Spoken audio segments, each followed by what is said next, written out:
Simula nang tumapak yan dito sa baryo natin, ang dami na namamatay ng mga buntis. Tapos yung may mga sakit, unti-unti na nanghihina at mayroon pang isang namatay. Hindi natin kakayaning lumaban dahil 3 sila. Tapos ang isa sa atin ay may iniinda. Talagang hindi ko kayo titigilan dahil sa mga atraso niyo sa pamilya ko!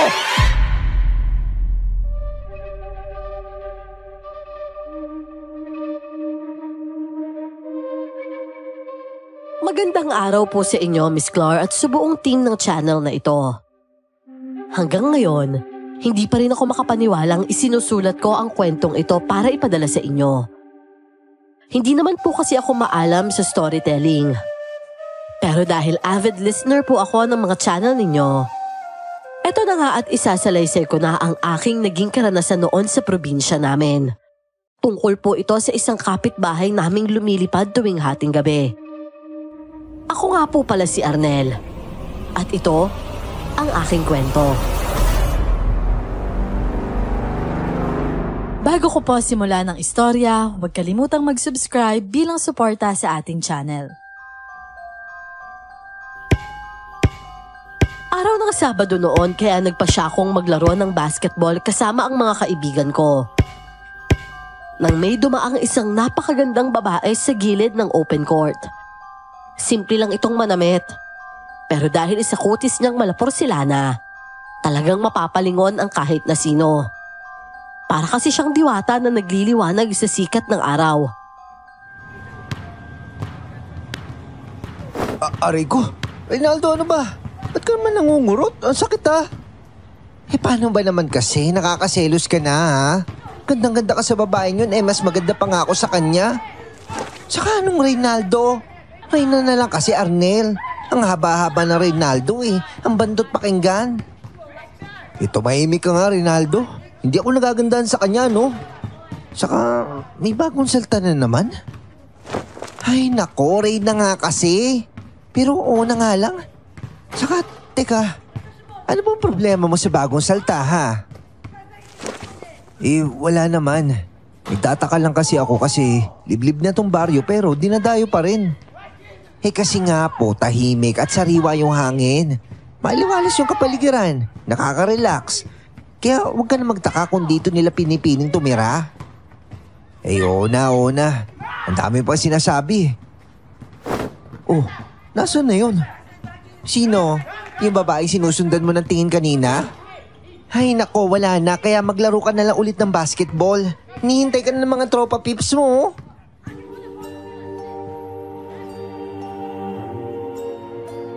Napailing na lang ako sa kaagad na bumalik sa paglalaro. Naaalibadbaran kasi talaga ako sa presensya ni Reynaldo. Nakibrusko-brusko pero isa naman palang binabae. Wala po akong galit sa mga bakla. Magkaibigan naman kami ni Reynaldo.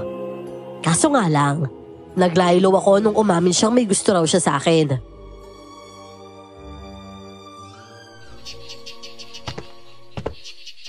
Lo, mano po?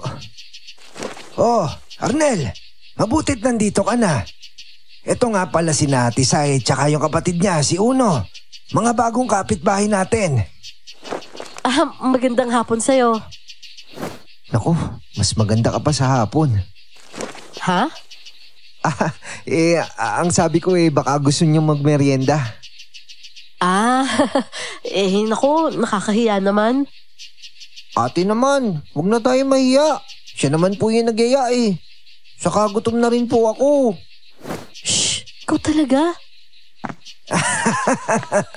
Oo nga naman, Iha. Huwag na kayo mahiya. O sa apo, ipaganda mo nga na merienda ito na makakain. Abay, malayo pa pala yung pinanggalingan nilang probinsya. Oo nga po Isang sakay ng jeep tapos dalang sakay ng bus.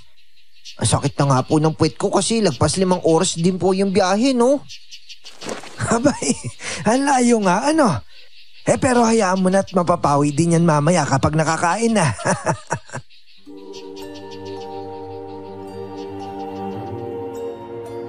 Napapangiti na lang ako habang nakikinig sa kwentuhan ni na Lolo Nato at ni Uno. Halata kasing giliw na giliw yung matanda sa bibong bata na yon. Sigurado akong laging yayayain ni Lolo dito sa bahay yung bata para may makasama siya. Nagtatrabaho kasi ako sa bayan bilang bagger sa isang grocery store. Kailangan ko kasing mag-ipon para sa ipambabayad ko sa darating na board exam. Oh, ito na merienda oh. Pasensya na, yan lang meron dito eh. Pero sa susunod na pagbisita nyo, paglulutuan ko kayo. Wow, sandwich! Okay na po to kuya. Masarap naman po to eh. Salamat po sa pagkain. Pagpasensyahan nyo na ho tong kapatid ko ha. Medyo hyper po kasi talaga to eh. Ano ka ba naman, Iha? Ayos lang yun, no? Oo nga naman. At saka mas maganda nga yun sa bata yung bibo eh. O siya, sige na. Kumain na kayo. Oo, sige. Salamat ha.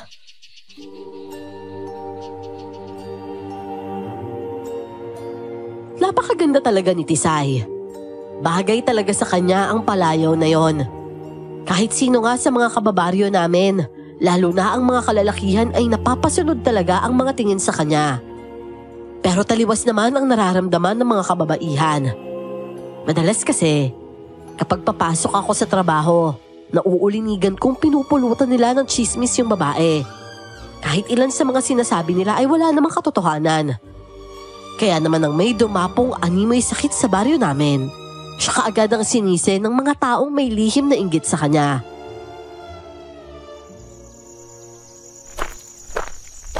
Oh, Isay, Uno, anong nangyari sa inyo?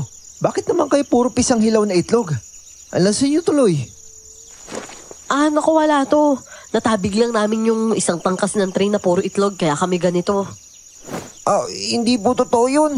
Katunayan nga po, pinagbabato po talaga kami ng mga tao kanina sa talipapa. Kasi sabi nila salot daw kami. Pinapaalis kami.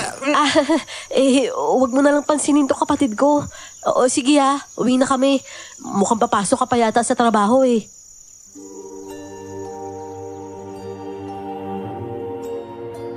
Napabuntong hininga na lang ako noon dahil kailangan ko na talagang pumasok sa trabaho.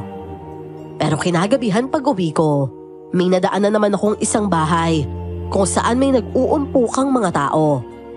Inilalabas mula roon ang isang dalagitang nakabalot ng bulaklaking kumot. Hindi ko ugaling makiusyoso, pero parang may kung anong nag-udyok sa akin na tingnan kung anong nangyayari.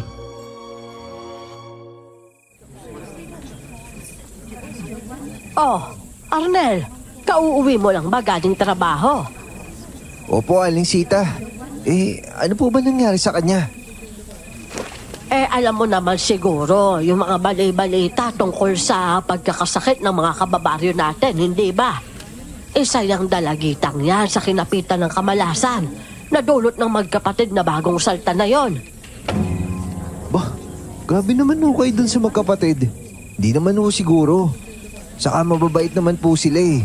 Kaya sigurado ho ako na wala silang ginagawang masama. Tsaka sigurado ako hindi sila yung dahilan ng pagkakasakit ng mga tao dito. Dahil lang siguro yun sa hindi matukoy na epidemya. Ay nako, wag ka na ngang magtanong kung ayaw mo lang din namang maniwala. Pero eto kapag yung mga nagkasakit na yan, lumala at namatay, abay kailangan na talaga nating gumawa ng aksyon para palayasin dito ang magkapatid na yon.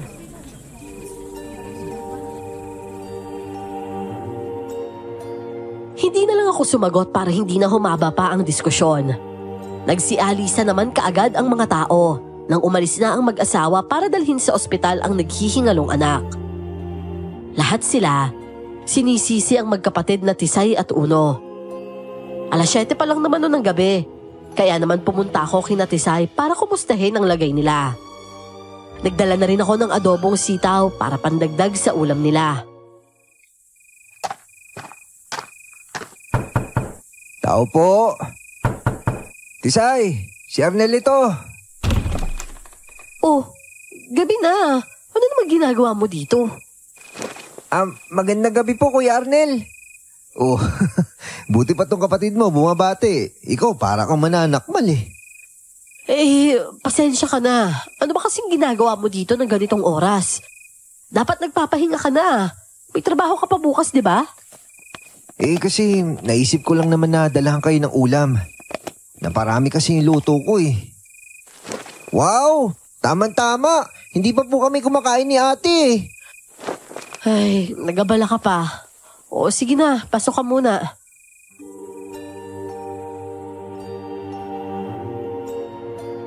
Pumasok naman ako sa maliit nilang bahay na sakto lang para sa 2 hanggang 3 tao.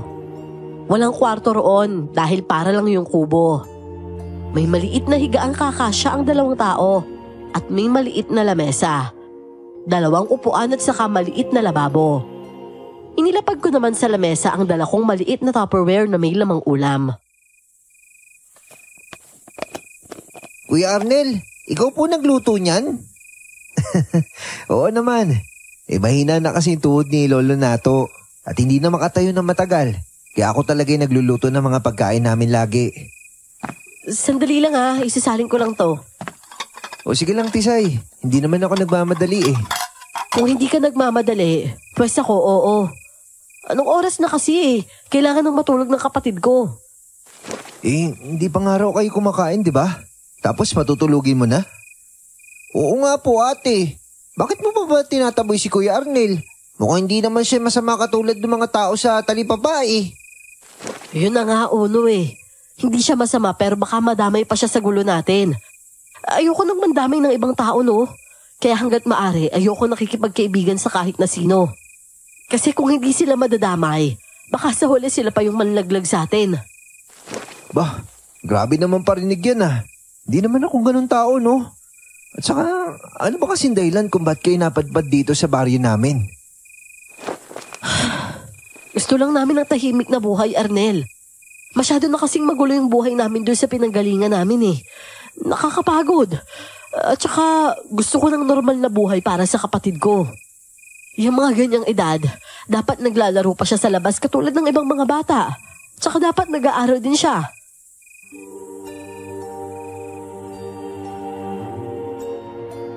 Hindi ako nakasagot kaagad sa kanya noon at sa halip ay napatitig na lang ako sa maamo at maganda niyang mukha. Dahil gabi na nga ay nagpaalam na lang ako para makakain na rin sila at makapagpahinga. Ilang oras na ako nung pabiling-biling sa higaan ko pero ayaw talaga akong dalawin ng antok. Hanggang sa pumailan lang ang malakas na alulong ng mga aso. Mas lalo pang nanindig ang mga balahibo ko nang makarinig ako ng mga pagaspas ng pakpak. Walang iya mo. Ano yun? Laking ibon naman yata nun. Dahil sa kuryosidad ay kaagad akong napabangon para sumilip sa labas sa pamamagitan ng makitid na siwang ng bintana. At doon nga'y nakita ko ang isang nilalang na putol ang katawan. At may malaking tila sa paniking pakpak. Biglang gumapang ang kaba sa dibdib ko at agad akong napabalik sa kinahihigaan ko. Utik, parang manananggal yun Paulit-ulit akong lumunok ng laway noon dahil hindi ko inaasahang makakakita ako nun doon sa baryo namin. Noon lang kasi nagkaroon ng ganong nilalang sa baryo namin. Kaya naman hindi ko tuloy maiwasang isipin na baka si Tisay ang nilalang na yon. Pero kaagad ko ring iwinaksi ang isipin yon. Dahil ka ako baka napadpad lang doon at taga-ibang baryo talaga ang aswang na yon. Hindi ko alam kung paano ako nakatulog ng gabing yon. Pero kinabukasan... Diyos ko po, Arnel! Arnel, gising! Apo! Lo, bakit mo ba? Natutulog pa yung tao Apo! Si Jessica inatake na aswang kagabi! Kaagad akong napabalikwas dahil sa sinabing yun ni Lolo. Si Jessica po ay kababata ko at kaibigan na rin. Maagang nakapag-asawa, kaya nung mga panahong yon, buntis na sa kanilang pangalawang anak. Tinitigan ko pa saglit si Lolo noon para siguraduhin tama ang narinig ko. Pero mukhang seryoso talaga siya. Halika na! Bilisan mo! Sandali lang, Lo. Ito naman, kakagising ko lang Abay, mamaya ka na magmumugat, bilisan mo! Sumunod ka sa akin! Malapit lang naman ang bahay ni na Jessica mula sa amin. Mga 2 bahay lang ang pagitan. Kaya naman nakarating din kami kaagad ni Lolo roon. Saktong pagpunta namin doon, inilalabas na ang katawan ni Jessica. Umimpis na ang umbok na tiyan niya, pero walang anumang bakas ng sugat doon. Subalit sa kanyang puwitan, napakaraming dugo. Kung titingnan ay parabang napaanak siya nang wala sa oras. Diyos ko, hindi kaya manananggal yung may gawa nito sa kanya? Ano ka mo? Manananggal? Kagabi po kasi, hindi po ako makatulog nun, Lo. Tapos nakarinig ako ng alulong ng mga aso sa kapagaspas na malaking pakpak. Tapos pagkasilip ko sa bintana, nakita ko po yung manananggal. Nakita mo na. Sinasabi ko na sa iyong salot ang magkapatid na yon. Baka si Tisay yung nakita mo kagabi na manananggal. At papunta siya rito kina Jessica. Dahil napalakas ang boses ni Aling Sita, marami sa mga nakikiusyoso ang napatingin sa gawin namin. May mga nagbubulungan, ngunit may mga lantaran din namang sumisigunda sa ginang. Mawalang galang na Sita, Wala pa naman tayong pruweba na si Tisay nga yung aswang na umatake kay Jessica. Kaya kung maaari, iwas-iwasan natin mambintang ng kapwa dahil hindi maganda yon. Isipin na lang natin ang mararamdaman ni Tisay kung sakaling hindi naman talaga totoo yung paratang nyo sa kanya. Oo nga naman po, nanahimik po yung tao, kaya sana ho, hayaan na rin natin sila makapamuhay ng tahimik. Ay nako, magsama nga kayong maglolo. Palibhasa kasi, pareho kayong nahipnotismo ng ganda ng babaeng yon. Kaya kayo nagkakaganyan eh. Kung kumampi kayo sa kanya, wagas na wagas. Ay nako, makaalis na nga at kaya aga-aga napipika ako. Ay siya, tara na nga Apo. Makauwi na nga. Dahil nakakapagod makinig sa mga bintang na wala naman sapat na basihan. Papasok na ako ulit sa trabaho noon nang makita ko na naman si Tisay. Naaktuhan ko na talaga silang binabato ng kung ano-ano ng mga kababaryo namin. Umiiyak na noon si Uno, habang si Tisay naman nakayakap sa kanya habang pareho silang nakasalampak sa lupa at pilit siyang pinoproteksyonan mula sa mga tao. Teka, sandali ho! Ba't nyo sila binabato? May ginawa ba sila sa inyo? Sa akin wala, pero sa mga kababaryo natin meron. Unang-una, nagkasakit ang karamihan. Tapos kagabi naman, pinatay ng babaeng yan si Jessica. Wala ho akong pinapatay. At saka, bakit at paano ko naman po gagawin yun? Dahil isa kang aswang. Aswang ka! Ay nako, sinasabi ko na nga ba eh. Unang tingin ko pa lang sa babaitang yan, halatang hindi nagagawa na mabuti dito sa baryo natin. Feeling ko nga, pinalayas din yan doon sa kanila eh. Kasi nga, isa siyang salot. Ano ba? Tumigil nga kayo. Puro kayo paratang pero wala naman kayo pruweba. Hindi nyo ba alam nakakasakit na kayo? Bukod sa pisikal, sinasaktan nyo pa yung damdamin nila. Oh, nasa na yung pruweba nyo aswang yung magkapatid na to ha? Ay nako Arnel, my loves. Talagang nalaso na ng babae nga yung isip mo, no? Di bale, may araw din yung babaeng yan. At papatunayan ko na nagkakamali ka ng kinampihan. Nang umalis na nga ang mga tao ay saka ko naman pinatayo si Tisay at Uno. Pareho silang malansa dahil sa mga napisang itlog sa mga ulo at damit nila. May mga galos din sila at ilang pasa dahil sa mga batong tumama sa kanila kanina. Tara, ihatid ko na kayo sa inyo. Nako, hindi na Arnel. Kaya na namin to. Tsaka lubayan mo na kami kung ayaw mong madamay. Ayoko nang dagdagan pa ang problema ni Tisay. Kaya naman kahit gusto ko talagang tumulong, idinistansya ko na lang ang sarili ko sa kanila. Subalit isang tahimik na gabi, habang natutulog ako ay pinukaw ako ng tawag ng kalikasan. Dahil sa labas pa ang banyo namin, kinailangan kong lumabas kahit na hating gabi na nun. Papasok na sana ako sa banyo nang may maaninag akong tumatakbo papunta sa kakahuyan. Tisay? Bah, hating gabi na. Ano naman gagawin niya sa gubat ng ganitong oras? Dahil sa kuryosidad ay nakalimutan ko na ang pagtuloy sa banyo. Kaagad kong sinundan si Tisay sa kakahuyan. Subalit dahil nga sa dilim ng gabi, hindi ako masyadong makaaninag. Konti lang kasi ang liwanag mula sa buwan na tumatagos sa mga mayayabong na dahon at sanga ng mga puno. Tinalasan ko na lang ang pandinig ko at sinundan ng kanyang mabibilis na mga yapak. Subalit dahil nga sa bilis niya, nahirapan akong sundan siya. Walang niya naman oh. Saan naman kaya nagsuot yung babaeng yun? Tumaas pa ang mga balahibo ko nang biglang may uwak na humuni sa taas ng mga puno. Paikot-ikot itong lumilipad. Kaya naman napatakbo na lang ako dahil sa labis na kaba. Nang may makita akong isang malaking puno na may mayayabong na dahon, doon ako nagtago. Madilim kasi sa parting yon, kaya pihadong walang makakakita kaagad sa akin doon. Alansa naman dito. Amoy kalawang na parang hindi ko maintindihan. Teka nga, buti na lang may dala akong cellphone. Dipindot pa ang cellphone ko ng mga panahong yon. Kaya naman isang pindot lang sa short key ay gumana na kaagad ang flashlight ko. Pero halos panghinaan ako ng tuhod nang may makita akong mahabang palda. At nang tingnan ko naman ang gitna nito, hindi ko talaga napigilang mapaduwal.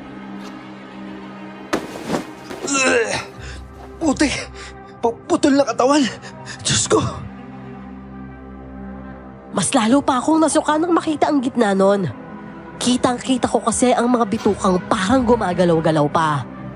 Nang medyo mahimasmasan ay kaagad naman akong napatakbo palabas ng gubat na yon. Dahil sa labis na kaba, kaagad na tumaas ang adrenaline sa katawan ko. Hindi ko nga akalaing makakauli ako kaagad ng bahay dahil lang doon sa nakita ko. At kinabukasan,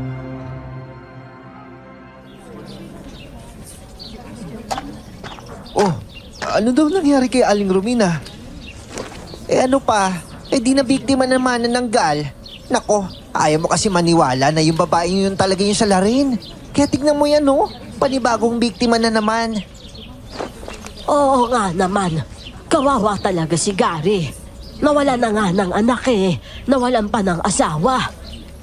Ay nako, dapat talaga pinapaalis na rito sa baryo yung mga salot na yan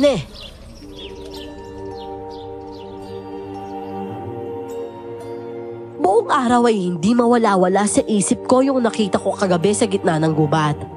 Pati na rin yung nangyaring pagsalakay daw ng manananggal sa bahay ni Romina. May kung ano kasing nag-uudyok sa akin na alamin ang buong katotohanan sa mga kababalaghang nangyayari sa baryo namin. Kaya naman kinagabihan, inabangan ko ang muling paglabas ni Tisay.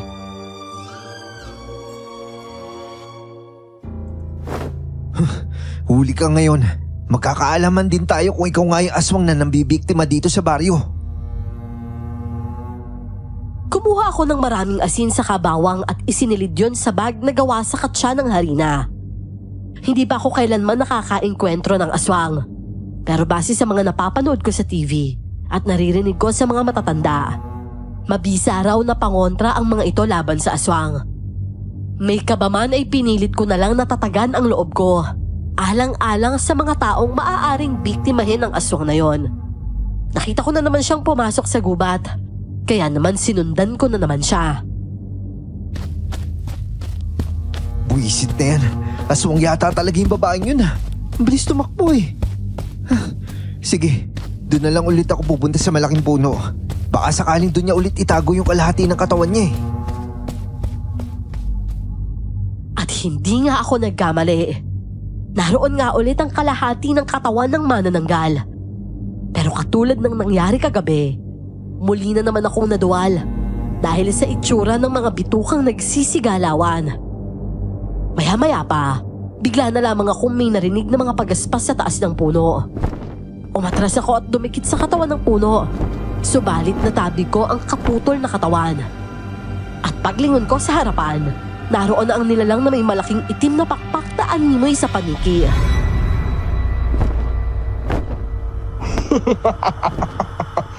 Tingnan mo nga naman! Pagkain pa talaga ang kusang lumapit sa akin! Teka, huwag ka lalapit sa akin. Sinasabi ko sa'yo may pangontra ako. Pangontra ba ka mo? Tulad ng ano? Asin? Bawang? Sa tingin mo ba matatakot ako sa mga pipitsuging pangontra mo? O sige, subukan mo nang malaman mo ang hinahanap mo! Puisit, hindi ko to inaasahan. Diyos ko, tulungan niyo ako! Mas lalo pang nangatog ang mga tuhod ko nang daluhungin niya ako. Kaya naman kahit nanginginig na ang mga kamay ko dahil sa kaba at takot, dumakot pa rin ako ng asin at bawang sa katsa. Bago pa man niya ako maabot, kaagad ko nang isinabo yun sa kanya. At tumama naman yun sa mukha niya. Leche ka talagang lalaki ka! Pinapainit mo talaga ang ulo ko! Eto sa'yo! Ito ring sa'yo! Ayan! Ubusin mo! Buisit ka! Lolokohin mo pa ako tapos tatablang ka lang pala na asin at bawang? Pinahirapan mo pa ako, animal ka! O ayan! Labunin mo! Ikaskas mo sa mukha mo! Wala akong pakialam sa iyong halimaw ka! Napapadaing at napapaangin na lang nun ang aswang dahil sa dami ng isinaboy kong pangontra sa mukha niya. Nang mawala na ako ng pangdepensa, mabilis akong kumaripas ng takbo palabas ng gubat na yon. Mabuti na lang at nakarating kaagad ako sa bahay bago pa man niya ako maabutan. Tagaktak ang pawis ko noon at muntikan pa akong mapatalon sa gulat nang biglang may nakita akong bulto sa harapan ko. Pagbukas ko ng ilaw, saka lang ako nakahinga ng maluwag. Lo, bakit gising pa ho kayo? Gabi na ha. Abay, loko ka rin, no? Ikaw nga dapat ang tatanungin ko niyan eh. Saan ka nang galing ng ganitong oras, bata ka, ha? At pawis na pawis ka ba? Aba, teka. Umamin ka nga sa akin. May kinita ka bang babae? Lo naman, ano naman po akala niyo sa akin? Basta-basta na lang ako papatol sa kung sino. At saka hindi po ako aso na kung saan lang gagawa ng milagro, no? Abay, siguraduhin mo lang. Dahil hindi kita tinuruan ng ganyan. Dapat ang mga babae nire-respeto. Kaya kung gusto mo siya, dalhin mo siya dito sa bahay. Hindi nga po kasi ako nakipagkita sa babae, Lo. Kulit niyo naman po eh. Sige no, magbibihis na po ako at matutulog.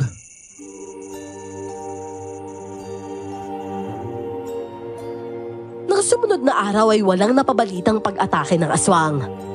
Siguro ay dahil sa ginawa kong pagsunod kay Tisay.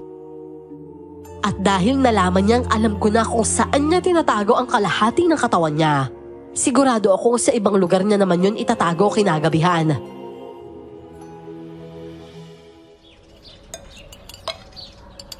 Lo, may tanong po ako. Oh, ano naman yan, Apo?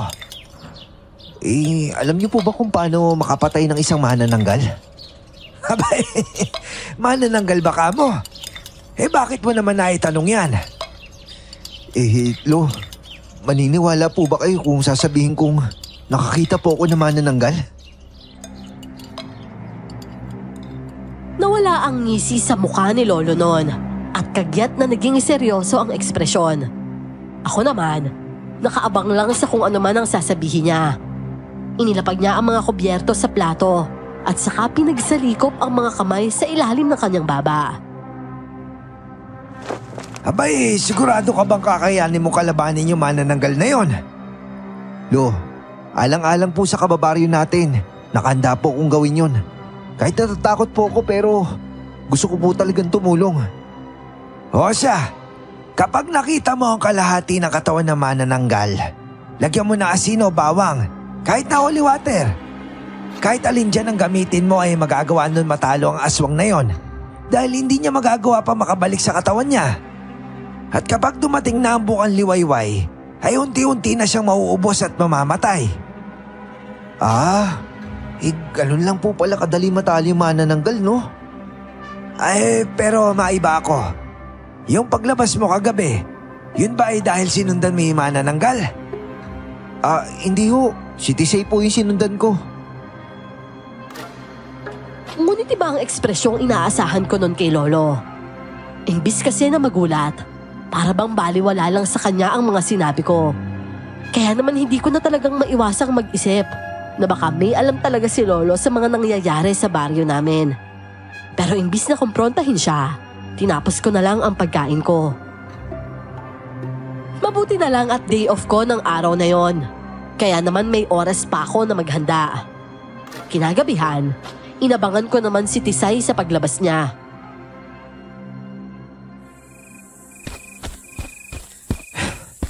Ayoko mang gawin to, pero alang-alang sa nakakarami. Kailangan kitang patayin, Tisay.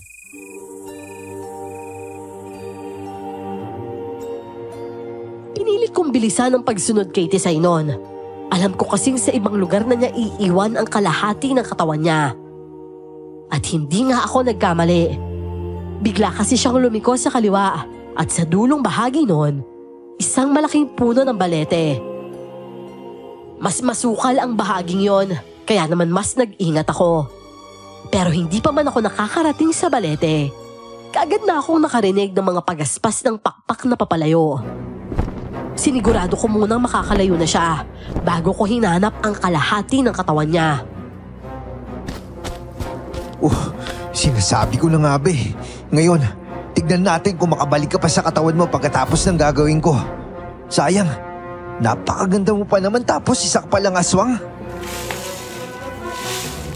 Kaagad ko nang ibinuhos ang asin at dinikdik na bawang sa kalahating katawan na yon. Kaagad naman yung umusok. Kaya naman umalis na rin ako dahil baka maramdaman ng aswang na may pumapatay sa kalahating katawan niya. Nakauwi ako ng ligtas ng gabing yon. At kinabukasan, isa na namang buntis ang napabalitang namatay. Magkasama kasi kami ni Lolo Nato na naglalakad para bumili sana ng pandesal sa bakery.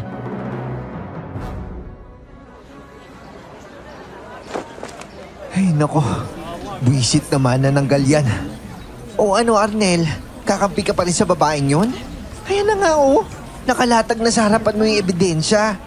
Simula nang tumapak yan dito sa baryo natin, yung Tisay na yan, ang dami na namamatay ng mga buntis. Tapos yung may mga sakit, unti-unti na nanghihina at mayroon pang isang namatay. Oo nga naman. Tama si Reynaldo.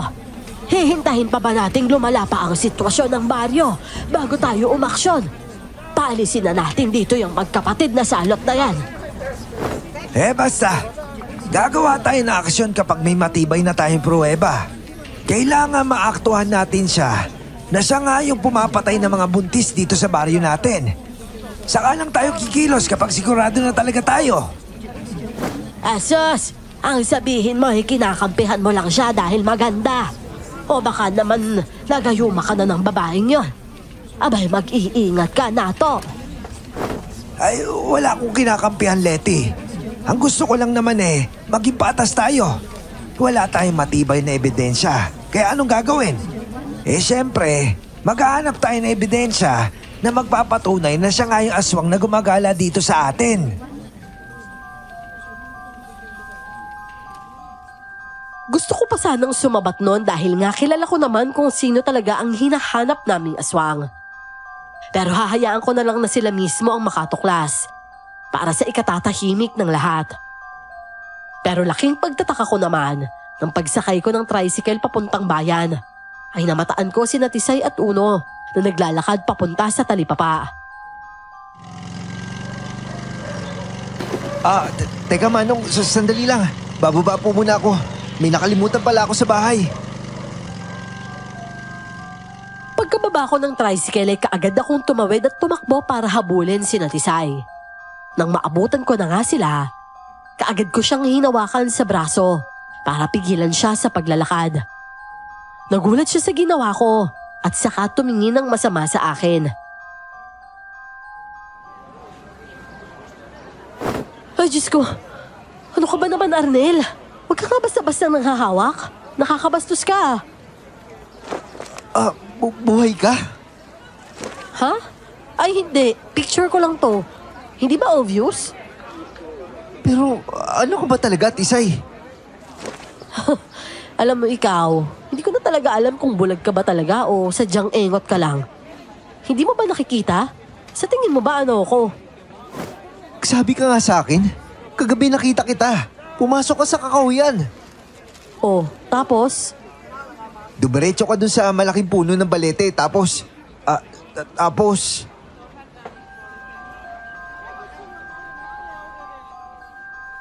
na alam kung itutuloy ko pa ba ang sasabihin ko.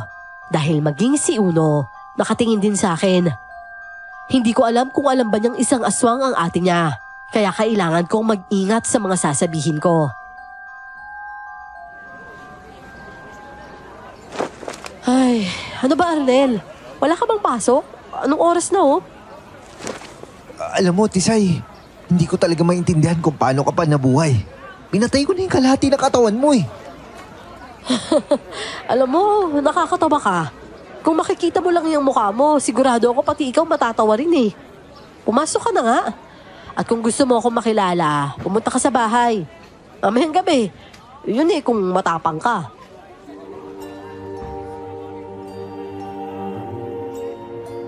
Hindi na ako pumasok sa trabaho noon at tumawag na lang sa head namin na masama ang pakiramdam ko.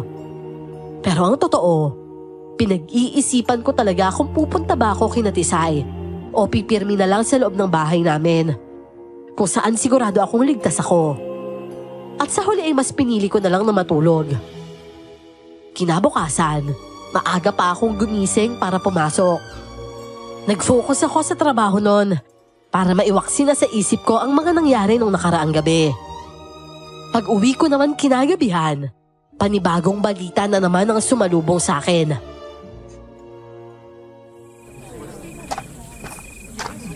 Reynaldo? Teka, bakit may lamay sa bahay ninyo? Wala na, Arnel. Patay na si Chang Sita. Ano? Si Aling Sita patay na? Pero bakit? Ano nangyari? Hindi mo na kailangan malaman pa, Arnel. Basta't na masasabi ko lang, walang ibang dapat sisihin dito kundi si Tisay. Para akong tinamaan ng kidlat nun dahil sa sinabi ni Reynaldo. Naalala ko na naman ang ginawang pagpuslit ni Tisay nung nakaraang gabi sa gitna ng gubat.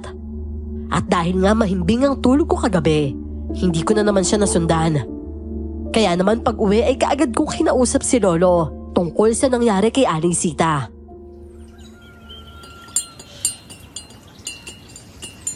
Oh, ano meron kay Sita? Abay, kung alam mo lang Arnel, nagdidilim talagang paning ko sa tuwing naririnig ko yung boses ng chismosang yon. Lo, patay na po si Aling Sita. Ano? Si Sita patay na? Abay, mabuti kung ganon. Dapat lang yun sa kanya kasi napakasama niyang tao. Pati ba naman bago salta na walang ginagawa sa kanya, pinapakailaman niya.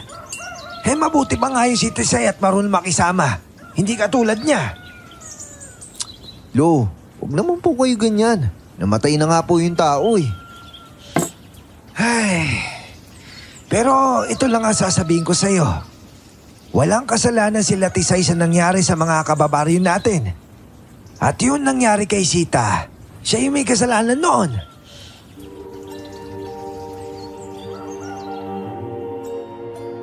Kinabukasan, nagising na lamang ako dahil sa sunod-sunod na pagkatok sa pinto ng kwarto ko. Nang tingnan ko ang oras sa cellphone ko, nakita kong mag-aalas 6 na pala ng umaga. Dali-dali naman akong bumangon upang pagbuksan si Lolo ng pinto.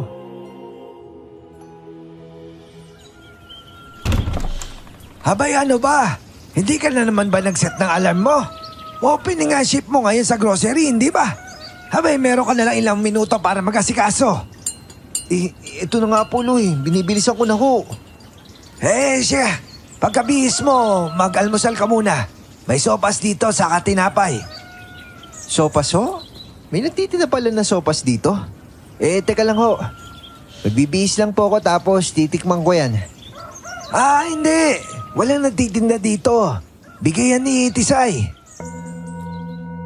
Otomatiko kong nabitawan ng kutsara nang marinig kong galing ang pagkain yun kay Tisay. Napakunot ang noo ko at saka tumingin kay Lolo na nooy kumukuha na ng mangkok at kutsara. Lo, lagi po ba kayong binibigyan ni Tisay ng pagkain? Hindi naman. Minsan lang kapag marami siyang niluluto. Minsan maruya, minsan kamotikyo, minsan biko. Ngayon nga lang siya nakapagluto ng ganito kaaga eh. Kadalasan kasi, merienda sa hapon yung hinatid niya dito sa akin. Parang may biglang kumalabog sa dibdib ko ng mga oras na yon dahil sa sinabi ni Lolo. Doon ko na naisip na baka kaya gano'n na lang ang ginagawang pagkampi ni Lolo sa magkapatid. Ay dahil ginagayuman ni Tisay si Lolo para mapasunod sa mga gusto niya. Lo, huwag naman ho kayo tanggap ng kung ano-ano na galing sa ibang tao. Lalo na't hindi nyo pa naman lubusang kilala yung Tisay na yun. Aba, parang nagiging katunog mo na yung mga kababaryo natin Hindi ko na nagugustuhan yan tapas ang dila mo, Apo. Alam ko ang ginagawa ko at sinasabi ko sa iyo. Mali ang pagkakakilala mo sa batang yon. Hindi siya katulad ng iniisip mo. Bakit, Polo? Kayo ba alam nyo? Kung ganun, sabihin nyo po sa akin nang may malaman din po ako. Sige na. Mag-asikaso ka na at malilate ka na sa trabaho mo. Hindi ko na nagugustuhan ang takbo ng pag-iisip ni Lolo noon. Kaya naman lihim akong naghanap ng albularyo upang ikonsulta ang tila pag-iiba ng ugali ng lolo ko. Pero mas naguluhan lang ako sa sinabi ng albularyo matapos nitong tawasin si Lolo Nato. Ang sabi kasi ng albularyo, wala naman daw siyang nararamdamang kakaiba kay Lolo at marahil ay masyado lang daw akong praning. Oh, Apo, ginabi ka na yata masyado Hindi ba't opening yung ship mo? Pero bakit mas gabi pa itong uwi mo kaysa nung closing ka? May dinaanan lang po ko importante, Lo. Ganun ba? Siya nga pala. Nakita mo ba yung t-shirt ko na blue? Hindi ko makita Lalabahan ko sana kanina. Hanapin ko po sa kwarto ko. Baka naisama po sa mga labahin ko. O siya, sige. Mamaya mo na hanapin di kaya bukas na lang. Magbihis ka na nang makakain ka na. Bumili po kayo ng ulam? Oo. Ang tagal mo naman kasing umuwi. Bumili na lang tuloy ako ng ihaw-ihaw doon kila Daria.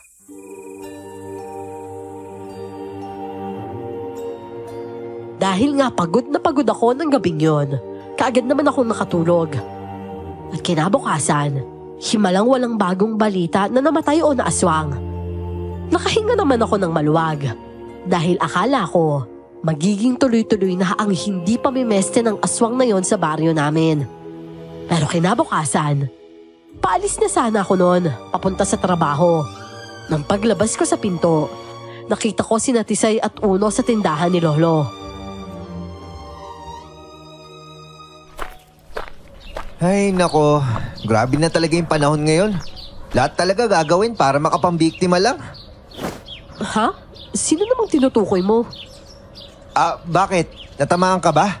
Kung natatamaan ka, edi ibig sabihin ikaw yun. Ganyan na ba talaga kasama ang tingin mo sa akin? Hala ko pa naman iba ka sa kanila. May patulong-tulong ka pang nalalaman dati, tapos kaisa ka rin pala nila. Katulad ka lang din nila na mapanghusga.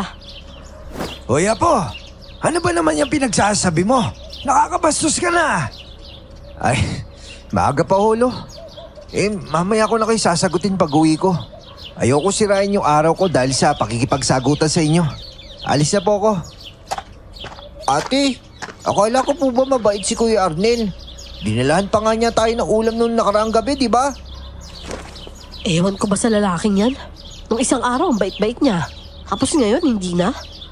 Ay naku, madapa sana siya nang malaman niyang nakakasakit na siya ng damdamin.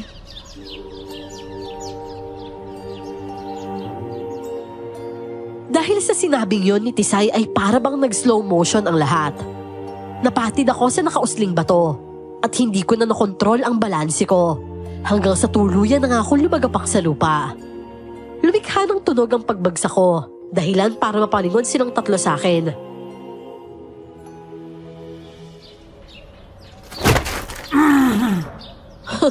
O diba? Ang bilis ng karma ngayon Sorry po Lolo Nato Hindi ko lang po kasi talaga mapigilan Uno, tulungan mo na nga lang siya. Kuya, alika dito. Wag na. Kaya ko na yung sarili ko. Siguro gumagamit ka ng mahikang itim, no? Kasi kakasabi mo pa lang, bigla na lang nangyari. Anong mahikang itim ang pinagsasasabi mo dyan? Huwag mo nga isisi sa akin yung kaingutan mo. Ang sabihin mo, lampa ka lang talaga. Ang laki-laki ng bato na yan tapos hindi mo pa nakita? Ay nako, kung ahas yan kanina ka pa niyang natuklaw.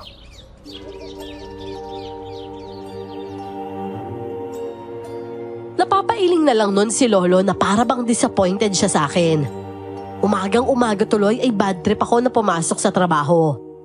Nalate pa nga ako ng 20 minutos dahil halos puno na ang lahat ng tricycle na dumaraan papuntang bayan. Ilang araw ding natahimik ang baryo noon hanggang sa mailibing na nga si Aling Sita. Habay mahina na ang pulso ng bata. Hindi na siya aabot sa ospital. Lola Leti, ano po nangyari sa bata? Isa yan sa tinamaan ng sakit. Marahil hindi na kaya ng katawan niya. Kaya unti-unti nang bumibigay. Ang mabuti pa iha, tanggapin niyo na lang ang katotohanan. Hindi na maisasalba pa ang bata. Pero may paraan para hindi na muling mangyari ang ganitong senaryo. Ano pong ibig niyo sabihin, La? Kailangang mapaalis na yung tisay na yan. Pati na rin yung kapatid niya dito sa baryo natin. Dahil siya rin ang dahilan kung bakit namatay si Sita. Isa siyang salot. Sumang-ayon naman ang iba pang naroroon sa sinabi ng matanda. Nagsabi pa ito na kung hindi raw aalis ang magkapatid, wala na silang pamimilian pa, kundi patayin na lang ang mga ito. Kaagad ko naman yung sinabi kay Lolo. Kaya naman kaagad din niyang pinuntahan si Tisay. Habang ako naman, nakasunod lang sa kanya. Tisay! Tisay, iha! Buksan mo yung pinto! Bilisan mo, Tisay! Oh, Lolo Nato, ano pong kailangan niyo? Iha, kailangan nyo na umalis. Mapapahamak kayo sa baryong ito. Nagpaplano na silang paalisin kayo. At kung magmamatigas kayo, papatayin nila kayo. Huwag po kayong mag-alala, Lo. Kaya po namin ang mga sarili namin. Matagal na po namin itong nararanasan at makikipagsapalaran kami buong buhay namin. Kaya normal na lang sa amin yung mga ganitong ganap. Pero, hindi ka ba naaawa sa kapatid mo? May pamimilian ho ba ako? Pero, Lolo Nato, may papakiusap po sana ako sa inyo eh. Oh, ano naman yon? Kung kaya ko naman, tutulong ako. Pwede po bang sa inyo na muna matulog si Uno? May gagawin lang po akong importante. O siya, sige. Wala namang kaso sa akin yon. Mas matutuwa pa nga ako kung may bata kaming kasama sa bahay. Ikaw, baka mapaano ka dito? Ayos lang po ako, Lolo Nato. Kaya ko po ang sarili ko. Ang mas importante po sa akin ngayon, yung kaligtasan ni Uno. Nagtaka ako sa kung anong gagawin ni Tisay. Kaya naman kinagabihan, inabangan ko talaga siya. Pero sumapit na lang ang 3:00 ng madaling araw. Wala akong Tisay na namataan. Inis na lang akong napakamot sa ulo ko. Dahil pinaglaban ko talaga ang antok para lang abangan siya. Pero nag-abang lang pala ako sa wala. Kaya naman kinabukasan, napabalikwas na lang ako. Dahil sa malakas na tunog ng 2 metal. Lolo naman, ano ba naman yan? Nagulat ako sa inyo. Natutulog pa yung tao eh. Ay siya, sige. Matulog ka pa. Wala ka naman sigurong trabaho, hindi ba? Bakit mo ba? Anong oras? Putik, mag-aalas 7 na ba? Ito naman, ba't hindi niyo naman po ako ginising? Hala, kanina pa po kaya kitang ginigising, Kuya Arnel. Kaso tinatalikuran mo lang ako tapos maghihilik ka na ulit. Ano? Anong nahilik ka dyan? Hindi ako nahilik, no? Opo kaya, Kuya. Para ka nga pong nasa gasa ang aso kung humilik eh.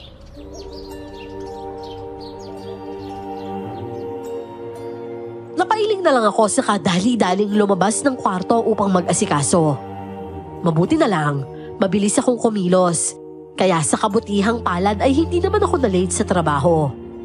Nang pananghalian naman namin, usap-usapan ng mga katrabaho ko ang pagkakasakit ng ilang mga kapitbahay nila. May 2 ng araw na namatay dahil sobrang hina na ng katawan nila. Ang sabi, may ilan pang nakakita na may kung anong nilalang daw na umaaligid sa bahay ng may sakit bago ito bawian ng buhay. Kinagabihan, Pag uwi ko naman, ikinuwento ko kay Lolo ang mga nalaman ko mula sa mga katrabaho ko. Abay, pare-pareho pala ang nangyayari dito sa atin. May namatay na rin dahil sa hindi malaman sakit na yon. Sabi po ng katrabaho ko, may mga nilalang daw na umaaligid sa bahay na may sakit. Tapos kinabukasan, malalaman na lang nilang patay na yung tao. Opo, anduduno po yung tawag sa nilalang na yun. Malakas po yung pangamoy nila sa mga may sakit. At kaya po sila umaaligid sa mga bahay na may sakit kasi po binabantayan po nila yung pagkain nila. Anduduno? Saan mo naman nalaman yung bata ka? Marami po kong kaalaman tungkol sa aswang, no? Bakit? Kasi aswang din yung ate mo. Arnel, ikaw sumosobra ka na talaga. Tungkol po sa bagay na yan, wala po ako sasabihin sa inyo. Hindi na lang ako nagsalita pa dahil masama na ang tingin sa akin ni Lolo. Pumasok na lang ako sa kwarto ko para matulog na at kaagad naman akong dinalaw ng antok. Pero kalagitnaan ng gabi, nagising na lamang ako dahil sa malalakas na alulong ng mga aso sa labas ng bakura namin. Nang sumilip naman ako sa bintana, nakita ko ang mga kababaryo namin na may bitbit na mga sulo at bangkaw. Ang iba naman, may dalang mga itak. Kinutuban ako ng masama kaya naman kaagad akong lumabas para tanungin kung saan sila papunta. Kung ako sa iyo, iho, sumama ka na lang din sa amin. Tugisin natin ang walang iyang aswang na yon. Aling Leti, bakit ho? Ano po ba nangyari? Yung anak ni Elias, dinala kanina sa ospital dahil nag-agaw buhay. Tapos may nakakita raw na may umaaligid sa bahay nila na isang malaking baboy ramo. Pulang-pula daw ang mga mata. Sigurado akong isa yung aswang na nagpapanggap lang na hayop.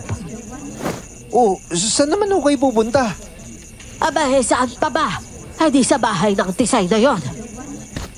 Teka nga lang ho. May kakayanan po ba yung manananggal na magbago ng anyo? Kasi di ba manananggal naman yun ang bibiktima dito sa atin? Abahe, ewan ko. Basta't ang alam ko ay siya lang ang aswang dito sa baryo natin. Tara na mga kasama. Kailangan na nating magmadali at baka masaktan tayo ng aswang na yon. Sumunod na lang din ako sa kanila para magkaalaman na talaga. At kaget na tumaas ang mga buhok ko sa katawan nang makita ang isang kaputol ng kamay ng tao na nasa bakuran ni Tisay. Maging ang mga kasama ko, napasinghap dahil sa nakita at nagsimula na silang gumawa ng komosyon. Ngayon, sabihin mong mali ako, Arnel. Nasa harapan mo na ang ebidensya. Magbubulag-bulagan ka pa rin ba? Tisay! Hoy, Tisay! Lumabas ka diyang salot ka! Harapin mo kami! Aling Leti, mukhang wala pong tao sa loob. Baka nagtatago lang yan dyan sa loob. Mga kasama, sige na! Pasukin nyo na! Paano ho kapag wala talaga sila Tisay dyan sa loob? Ang ibig sabihin lang nun, totoo nga siya ang aswang. At kaya wala siya dito ay dahil naghahanap pa siya ng panibagong mabibiktima. Dahil may nakahuli sa kanya kanina na ali-aligid sa bahay ni na Elias. Napangisi pa ang matanda nun at hindi ko alam kung bakit parang bigla na lang akong nakaramdam ng panlalamig. Maya-maya pa, lumabas na ang 3 lalaki na pumasok sa bahay ni Tisay at kinumpirma ng mga ito na wala nga ang babae sa loob. Sinasabi ko na nga ba, tayo na! Hanapin natin ang aswang bago pa siya muling makapambiktima. Kagad namang sumunod ang mga taga-baryo. Nagmamadali silang umalis para galugarin ang baryo at hanapin si Tisay. Ako naman, hindi na sumama sa kanila at sa halip ay pinili na lang na umuwi sa bahay. Pero bago pa man ako makapasok, kaagad ko namang namataan ng isang babaeng tumatakbo ng mabilis at papunta sa likod ng bahay kung saan may malawak na taniman ng palay. Kaagad ko naman siyang sinundan, pero imbis na siya ang maabutan ko, isang malaking baboy ramon at tila ba may ginangat-ngat na kung ano ang tumambad sa akin. Udik! Aswang! Aswang! Aswang! Dahil sa sigaw kong yon ay napabaling sa akin ng baboy ramo. Mabangis ito kung sumingasing. Saka umakmang dadaluhungin ako. Dahil sa labis na kaba at takot, napapikit na lamang ako. Naghihintay sa magiging katapusan ko. Pero ilang segundo na lang ang lumipas. Wala namang umatake sa akin at tahimik na ang paligid. Arnel, anong ginagawa mo rito?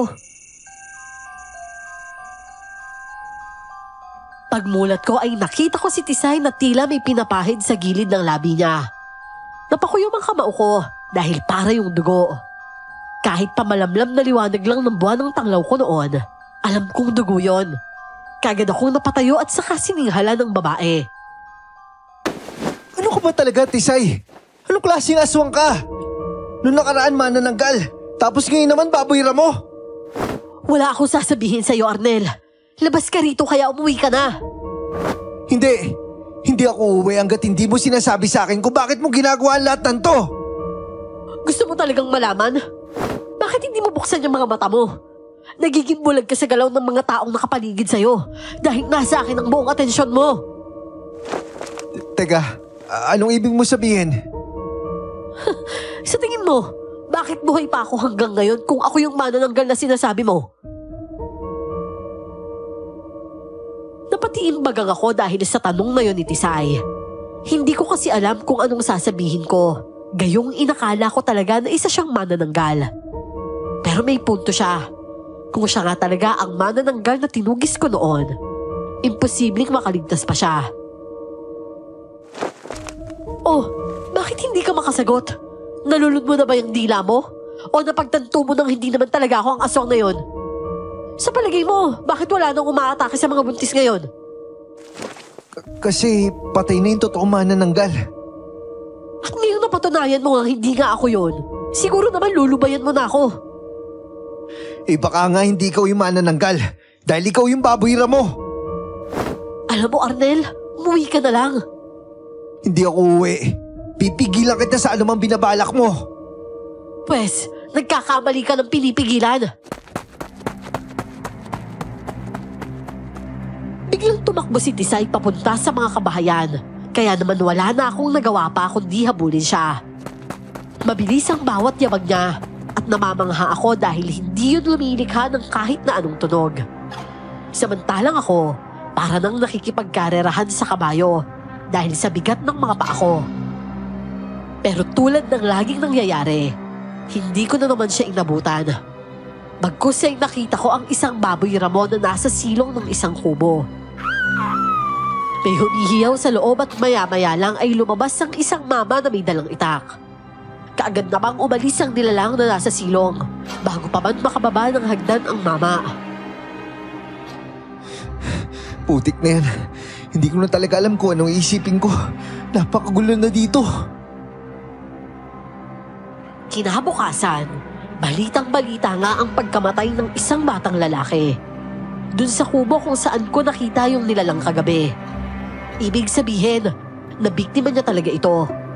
Nakakapanghinayang na mabalitaan na halos lahat sa mga nagkakasakit ay mga minor de edad. At alam kong napakasakit nun para sa mga magulang nila. Maging yung bangkay na nilalapad ng baboy ramo kagabi, na-recover din sa palayan. Napag-alamang ang bangkay pala ay sa batang namatay na noong nakaraan lang na ilibing.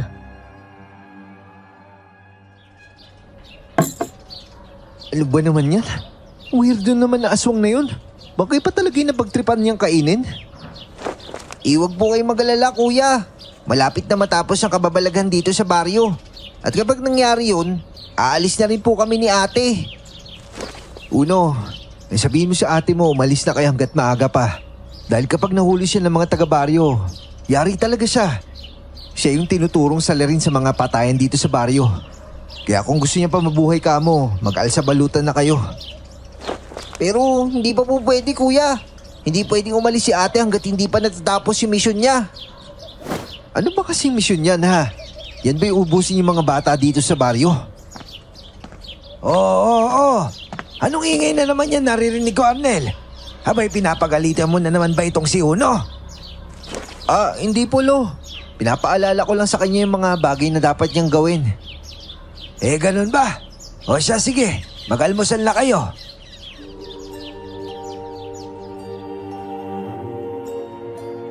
Hindi ko alam kung saan naglalagi nun si Tisay. Pansin ko kasi na parang hindi na siya umuwi sa kubo nila. Hindi niya nga rin dinadalaw si Uno sa amin. Kaya hindi ko na rin maiwasang magtanong kay Lolo Nato.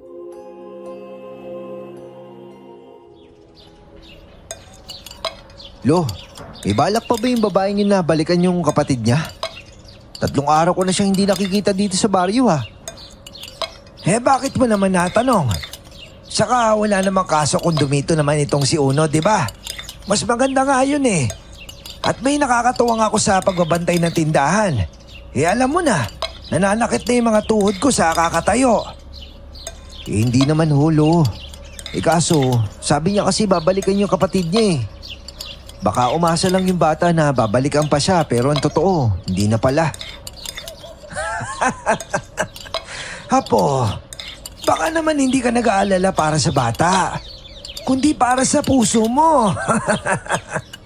Po? Ano naman ibig niyo sabihin, Lo?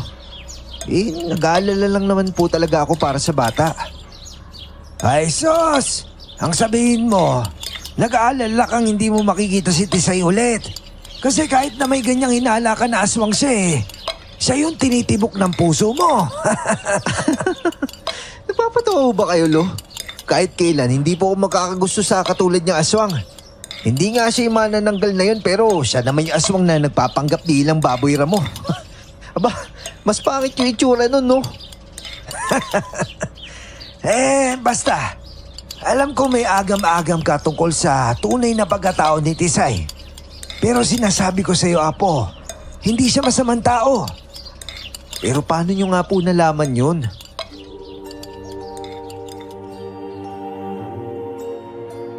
Subalit isang matipid na ngiti lang ang itinugon ni Lolo Nato sa akin. Nang tingnan ko naman si Uno, napailing na lang ako. Hindi naman mukhang nag-aalala si Uno sa ate niya at para bang alam niya na ang mga nangyayari dito sa baryo.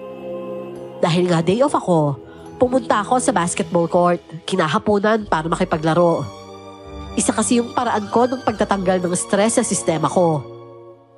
Umuwi rin naman ako pagkatapos ng 2 game dahil pagpapapawis lang naman talaga ang habol ko. Arnel! Arnel, teka sandali! Oh, Rinaldo, uwi na ako May sasabihin ka ba? Wala naman. Gusto ko lang sanang humingi ng pasensya sa mga nasabi ko sa'yo nung nakaraan. Akala ko kasi talaga kampi ka sa babaeng yun Pero nung nakita kitang pinapaalis mo sila dito sa baryo, napag-isip-isip ko na mali pala yung hinuhusgahan kita kaagad. Hindi ko naman gagawin yun kung wala akong makita mali sa kanya. Kaso masyado siya malihim Parang masyado siyang maraming tinatago kaya nakakapagduda. Yun na nga sayang talaga siya. Ang ganda pa naman niya tapos isa pala siyang aswang. By the way, ito. May dala akong ginatang bilo-bilo para sa'yo. Peace offering sa pang-aaway ko sa'yo. Ito naman nag-abala pa, hindi naman kailangan. O siya, sige na, tanggapin mo na. Sige ka, magtatampo ko sa'yo. Ano naman to? Parang chicks makapagsalita ano yon? May sinasabi ka ba? Ang sabi ko salamat dito. Paborito ko kasi to O siya, sige na, uwi na ako. O sige, ingat ka ha. Ubusin mo yan. Kahit wag mo na ibalik yung Tupperware.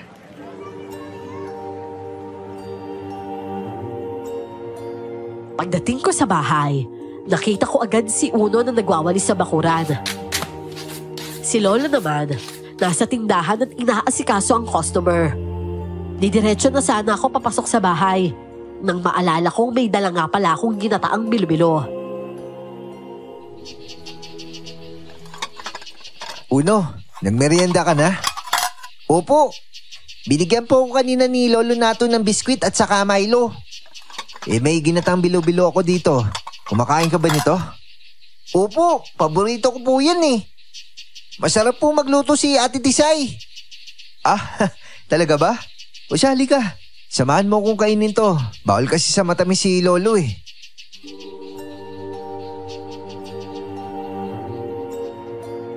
Busog na busog kami ni Uno nang maubos namin ang isang Tupperware ng ginataang bilo-bilo. Ngunit maya-maya lang, nagreklamo si Uno na masama raw ang pakiramdam niya. Maya't maya rin siyang pabalik-balik sa banyo. Kaya naman nabahala kami ni Lolo. Abay, bakit naman nagkaganyan na lang yung batang yan? Parang bigla naman yata. Uno, Apo, ano bang kinain mo at sumama ng ganyan sikmura mo? Hindi ko po alam, Lolo eh. Basta po, pagkatapos ko kumain ng ginataang bilo-bilo, sumakit na po yung tiyan ko. Baka naman busog ka kaya sumasakit yung tiyan mo. Pero nalalamig yung kamay niya at namumutla na rin siya, Arnel. Saka ginataang bilo-bilo baka mo. Saan naman ang galing yon? Baka kaya sumasakit yung tiyan mo kasi hindi malinis yung ginamit na tubig panluto. Dala ko po yung kanina, Lo eh. Bigay po ni Reynaldo. Ay naku kang bata ka. Bakit ba kasi tumatanggap ka ng pagkain sa baklitang yon ha? Paano pala kung may gayuma yung pagkain binigay niya? Di nagayuma ka na. Kayo nga ho tumatanggap ng pagkain galing kay Tisay eh. At saka si Reynaldo, matagal na nating kilala yun.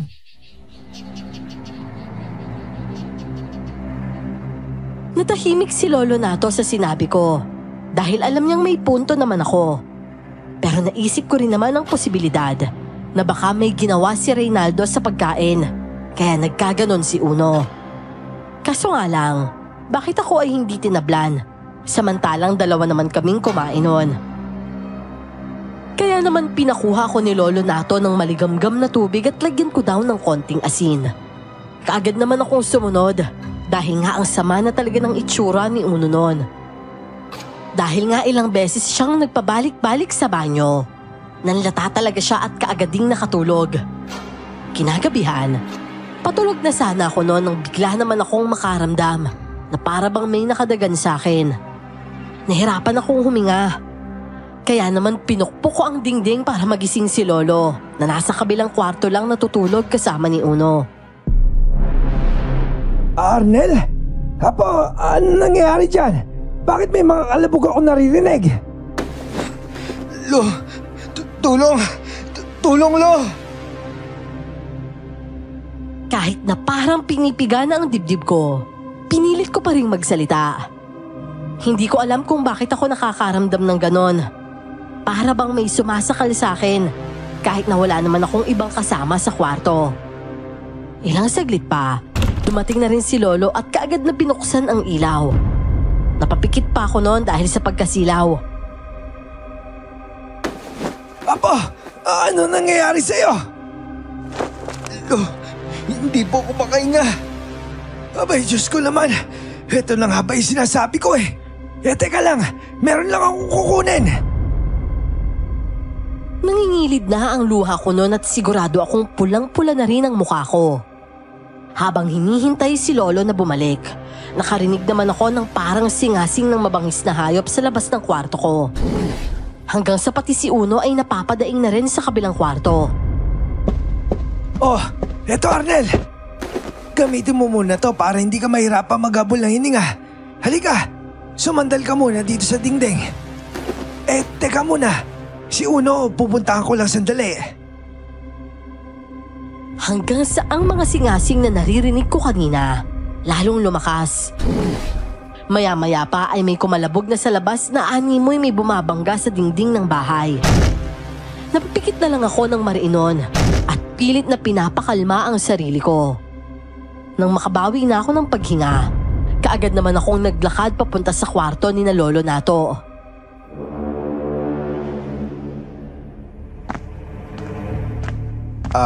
Lo. Buisit na yan. Mukhang inaaswang kayong dalawa ni Uno. Sandali lang at lalabas ako. Humanda sa akin niya ang duduno na yan. Ang duduno? Mamaya ko na ipapaliwanag. Diyan ka muna at bantayan mo si Uno. Harapin ko lang yung walang yang aswang na yon. Talagang pati kayo kakantiin niya. Talagang gusto niya ako makilala ha. Nakamasid lang ako noon kay Lolo nang buksan niya ang aparador. At mula sa pinakailalim na drawer, may kinuha siyang parang latigo. May kahabaan yon at mukhang magaspang, parang buntot ng isang hayop. Lo, ano po yan? Buntot pagi ito, Apo. Mabisang panlaban sa aswang. Sandali lang at tuturuan ko muna ng leksyon yung andudunong yon. Dinig na dinig mula sa loob ng kwarto ang ingay ng mabangis na nilalang sa labas. Pero nang sumigaw si Lolo, kaagad itong napatahimik. Nakikinig lang ako noon hanggang sa hindi ko na nga napigilang sumilip sa maliit na siwang ng bintana. Walang yakang aswang ka! Talaga sinusubukan mo ko ah! Sinabi ko nang wag na wag ka magkakamaling galawin niya, Apo ko! Hetong sa'yo! Ah! Nalaki ang mga mata ko nang makita ko kung paano umusok ang katawan ng malaking baboy ramo. Dahil sa ginawang paghampas ni Lolo Nato ng buntot pagi sa kanya. Muli pa siyang sumingasing noon. At akala ko ay susugurin niya si Lolo, pero bigla itong tumakbo paalis. Yan! Ganyan dapat! Matuto kayo matakot, mga inayo pa kayo! Subukan nyo lang kantayin ulit yung mga apo ko at mayayari talaga kayo sa akin! Salubong ang kilay at bakas pa ang galit sa mukha ni Lolo pagpasok niya sa kwarto. Sinalat niya ang noo ni Uno at napatango-tango siya nang marahil ay bumaba na ang lagnat ng bata. Kanina lang kasi, para na itong nagdedeliryo at medyo nanginginig na. Mabuti na lang at nang makaalis ang anduduno, medyo umayos din ang lagay nito.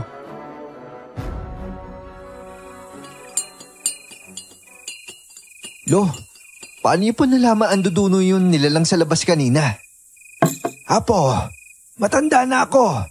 Sa tingin mo ba abot ako sa ganitong edad na wala akong nalalaman tungkol sa mga aswang na yan? Hindi ba't ako'y nagturo sa'yo kung paano po ko sa inyo manananggal? At saka alam din ni Uno yung tungkol sa nilalang na yon. Oo, yun nga pala yung sinasabi niya. At marunong din ako tumingin kung normal ba ang isang tao o isang aswang na nagpapanggap lang bilang tao. Kung ganun ho, alam niyo po kung sino-sino yung mga aswang dito sa baryo? May kilala ako, pero hindi lahat. Dahil may mga aswang na magaling sa pagtatago ng tunay niyang katauhan. May mga aswang naman na gumagamit ng pambulag para hindi siya mabisto na isa siyang aswang. Di ibig sabihin, Lo, kilala niyo po kung sino yung manananggal? Oo, Apo. At sa tingin ko, kilala ko na rin kung sino yung anduduno. Paano po, Lo? Sa pamamagitan nito. Napakunot ang noo ko nang may ilabas na maliit na bote si Lolo mula sa bulsa niya. May laman yung likido na parang langis. Naalala ko naman yung napanood ko sa TV na pelikulang aswang. Iniabot pa yun sa akin ni Lolo para mas makita ko ng malapitan. Lo, ito po yung kumukulong langis, di ba?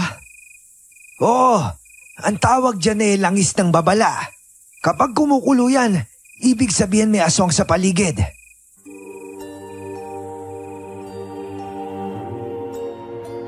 Sa kwarto ni Lolo ako natulog noon. Naglatag na lang ako ng banig sa lapag dahil hindi na kami kakasya sa papag. Naglagay din si Lolo ng mga pangontra sa bintana para naman hindi na maulit yung nangyari sa akin kanina. Kinabukasan, muli na namang nabulabog ang buong baryo nang mapabalitang may humukay sa bangkay ni Aling Romina.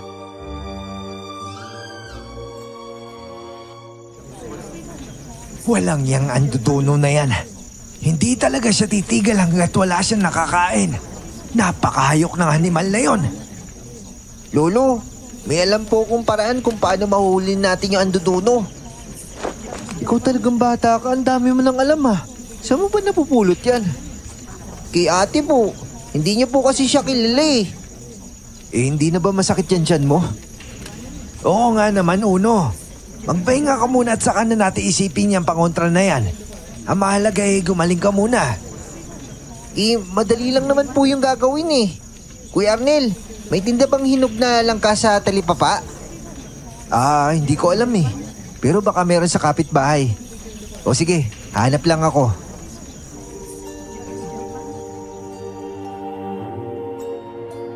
Kahit na nagtataka ako sa biglaang paghahanap ni Uno ng hinog na langka, naghanap pa rin ako.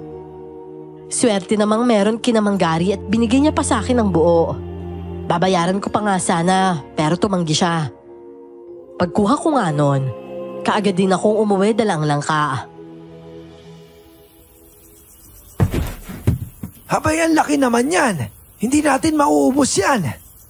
Ibinigay po kasi ni Manggari ng buo eh. Mabubulok lang naman daw kasi sa kanila. Wala rin naman daw kasing ibang kakain. Ganun ba? O siya, hatiin mo na yan at tatawagin ko lang si Uno. Mabuti at umayos na yung lagay niya. Uno! Apo! Nandito na yung langka mo! Pakilagay na lang po sa kwarto. Sa may lamesa po, sa tapat ng bintana. Pero bakit? Mangangamoy lang ka naman nun sa loob ng kwarto ko. Oo nga naman, Uno. Dito mo na kainin sa labas at maayos naman yung pakiramdam mo. Hindi naman po kasi ako yung kakain. Kailangan po natin to para maakit yung anduduno. Tanda ko na. Ay nako, tumatanda na talaga ako. At saka nga pala, ang sabi kasi sa akin dati, ang pangamoy daw na anduduno sa mga taong may sakit na malapit mamatay, ay parang hinog na langka. Tama po kayo, Lolo Nato. Maluloko kaya natin yung aswang na yun? Wala naman po mawawala kung susubukan natin eh. Wala pa po si ate kaya kailangan po natin gumawa ng paraan para mapuksa yung aswang na yun.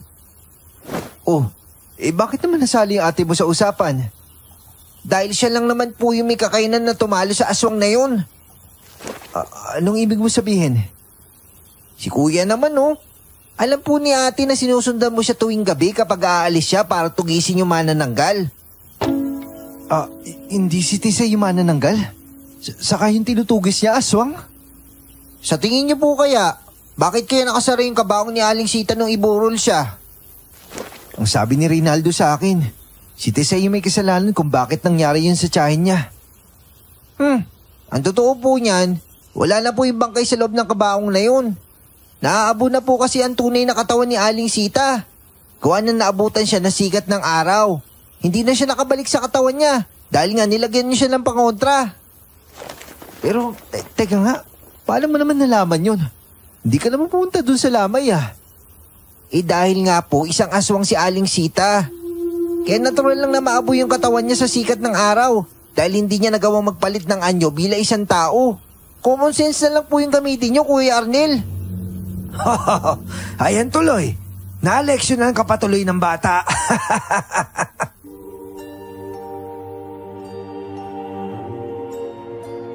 Inilagay na nga namin ang hinog na langka sa tapat ng bintana ayon sa sinabi ni Uno.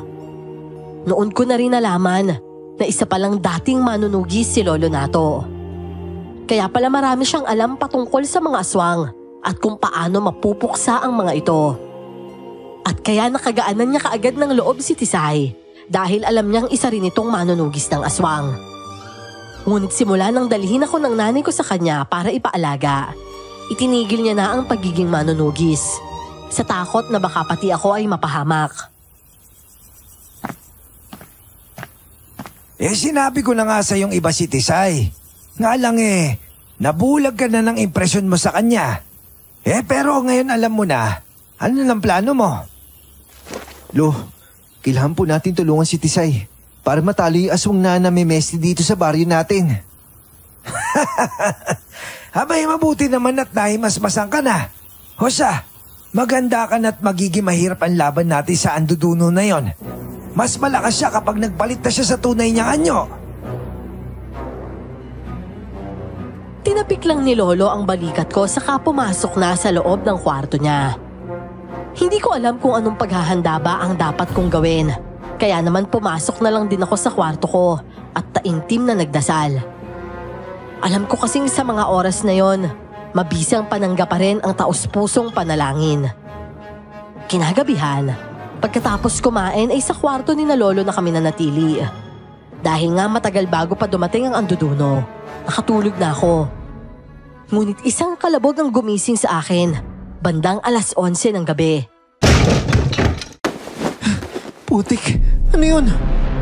Shhh! Naamoy ko yung anduduno, kuya. Naamoy? Paano? Ang baho, ano yun? Parang nabubulok na ewan ah. Ganon talaga ang amoy ng mga anduduno. Parang katulad lang nila yung mga balbal. Amoy na bubulok na laman ng amoy nila kasi nga karne ng mga patay na tao ang kinakain nila. Maya-maya pa, sabay-sabay na lang kaming napatingin sa dingding. Hanggang sa hindi ko na napigilang mapasigaw nang biglang may mga matutulis na kukong bumaon doon. Gawa lang po kasi sa sawali ang dingding namin, kaya naman madali lang talagang mabaklas. Lalo na kung ang babaklas ay katulad nilang mga halimaw. Lo, binabaklas niya po yung dingding. Hayaan mo siya makapasok. Dito niya malalaman ang hinahanap niya. Kuya, nasaan na po yung pangontra mo? Nandito lang sa bulsa ko. Huwag kang mag-alala, malalim to. Kapag nakapasok na siya dito, sabayan niyo kaagad siya na asin at diniktik na bawang. Lo, ano po yung bagay na yan? Lumulusot sa dingding ko. Mag-ingat ka, Apo. Dila yan na anduduno. Oh, hindi ko alam na kaya pala nila pahabain yung dila nila. Kagaya din sila ng mga tiktik. Pero ang kaibahan lang nila, patay ang habol ng mga anduduno. At kaya niya pinapahaba ang dila niya upang markahan na magiging pagkain niya. At oras mailibing ito, sa kanya na yon at hukayin niya at kakainin. Kuya Arnel, balutin niyo po na itim na tela yung kamay niyo. Kapag nakatsyempo po kayo, hilahin niyo yung dila niya at saka putulin. Sinunod ko naman ang sinabi ni Uno. Para tuloy ako pa ang bata sa aming dalawa dahil sa kawalan ko ng kaalaman. Ngunit nang akmang hihilahin ko na ang dila ng anduduno, na nooy kinakapa kung saan babanda ang biktima niya, bigla na lamang itong napaangil. Sumingasing ito at kasunod nun ay ang kalabugan na galing sa labas. Kaagad naman kaming lumabas na 3 para tingnan kung anong nangyayari. Pero nagitla ko nang makita ko si Tisay na hawak sa leeg ang anduduno, habang ang mahaba naman itong dila ay nakapulupot sa kamay ng dalaga. Ubod lakas niyang hinila ang dila ng anduduno at wala namang nagawa ang halimaw kundi ang pumalag. Ibang klase, saan naman niya nakuha yung lakas niya? Ganyan talaga kapag may basbas na kalikasan. Mas nagiging malakas sila. Basbas po ng kalikasan? May tangan si Tisay na isang mutya. Tinatawag itong mutya ng inang kalikasan. Madalas nakukuha ito sa gitna ng kagubatan. Pero hindi basta-basta ang pagkuha sa mutya dahil pinipili nito karapat-dapat na magtangan nito. Halos mapangangako ng walang kahirap-hirap na binali ni Tisay ang leeg ng anduduno matapos niyang higitin ang mahabang dila nito. Kahit na mas malaki ang anduduno sa dalaga, nagawa niya pa ring matalo ito. Nang lumagapak na sa lupa ang aswang, kaagad niya namang kinuha ang isang punyal sa kanyang tagiliran at saka ito isinaksak sa dibdib ng aswang. Ilang sandali pa, bumalik din ito sa anyong tao at lahat kami ay napasinghap nang makilala kung sino yon. Rinaldo! Sinasabi ko na nga bang halimaw yung baklang yan? Kaya kanya binigyan ng ginataang bilo-bilo para bigyan ka ng sakit at nang mabiktima ka niya. Hayop na yan! Buting at mamatay na yung hayop na yan! Uno, Lolo Nato, kumusta po kayo dito? Ayos lang ba kayo? Hindi ba kayo nasaktan? Hindi naman, Iya. Ikaw ba? Hindi ka ba nasaktan? Teka, may galos yung braso mo at leg. Ayos lang po ako. Galos lang naman po yan eh. Ate, akala po namin hindi ka na darating eh. Pwede ba naman yun, Uno? Siyempre wala naman akong magagawa kung di po na yung responsibilidad ko. At saka, nandito na tayo. Kaya wala na akong magagawa para iwasan yung nakatadhana. Tama ka, Iya. Hahabulin ka talaga ng responsibilidad mo hanggat nasa sayo ang mutya na yan. Tara na sa loob. Tisay, kailangan natin gamutin yung mga galos mo. Hindi na kailangan. Kaya ko naman sarili ko eh. Ako nang gagamot dito. Huwag mo nang tiisin yan. Lo, tara na po sa loob. Isama niyo na yung babaeng Amazona na yan. Grabe ka namang maka-Amazona sa akin.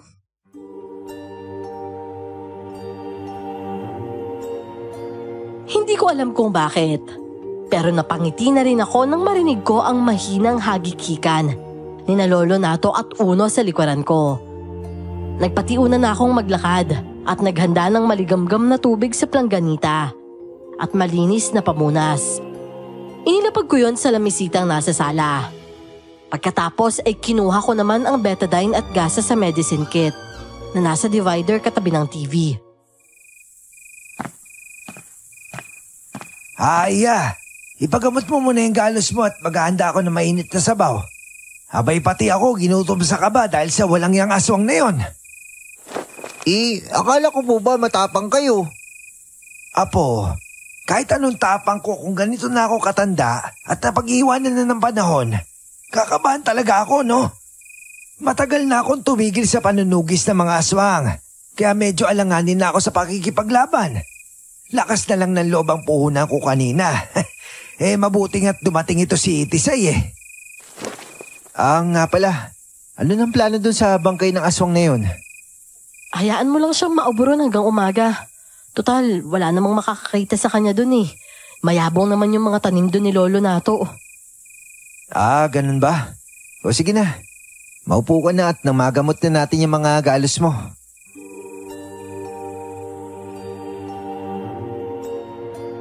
Tiningnan pa ako ng matiim nun ni Tisay pero kalaunan. Napabuntong hininga na lang siya saka umupo sa tabi ko. Pilit kong sinusupi lang ngiti ko nun. Pero napansin niya pa rin kaya naman napakunot ang noo niya. Saka ako pinaningkita ng mga mata.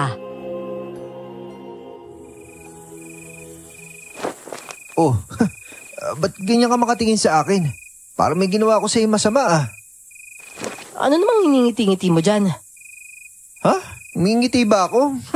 Di naman no. Ikaw Tisay nananaginip ka ng gising. Ano akala mo, ngingitian kita? Sus, hindi raw.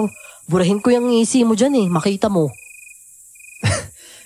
Pwede naman. Basta't burahin mo pero dapat gamit mo labi mo Aray ko naman. Ano naman? Nanghampas ka agad. Parang nagbibiro lang Nakakadiri ka Itigil mo nga yan. Hindi maganda yung biro mo Sus, nakakadiri daw. Pero namumula yung pisngi mo Uy, kinikilig. Kinikilig ka siguro, no? Ay naku, ewan ko sa'yo. Bipolar ka talaga, no? Parang nung nakaraan galit na galit ka lang sa akin. Tapos ngayon gaganyan-ganyan ka. Ay, pag ako talaga nakaganti sa'yo, hindi mo talaga magugustuhan. Bah, parang gusto ko yan Nakaka-excite tuloy. Ewan ko sa'yo. Sinabi ko na nga hindi mo magugustuhan, di ba? Tapos gusto mo pa rin? Umalis ka nga dyan. Ako na lang gagamot sa sarili ko. Kakainis makipag-usap sa'yo Ito na nga tatahimik na. Pasensya na ho, madam. Bah, dapat lang.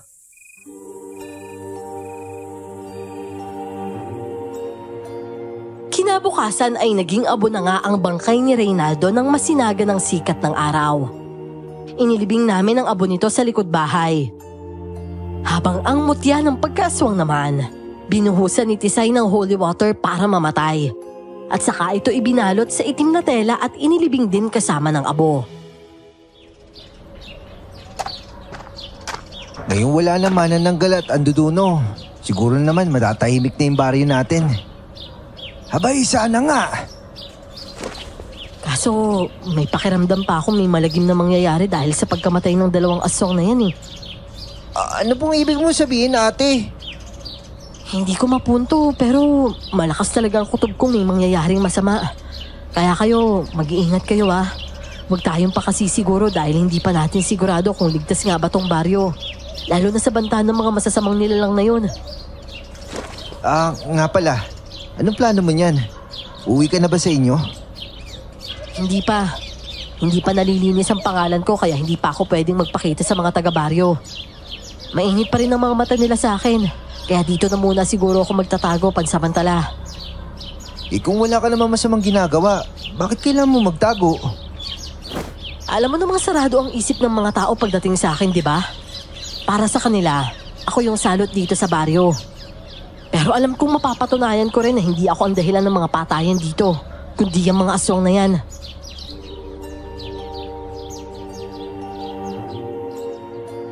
Hindi nga lumabas ng bakuran namin noon si Tisay.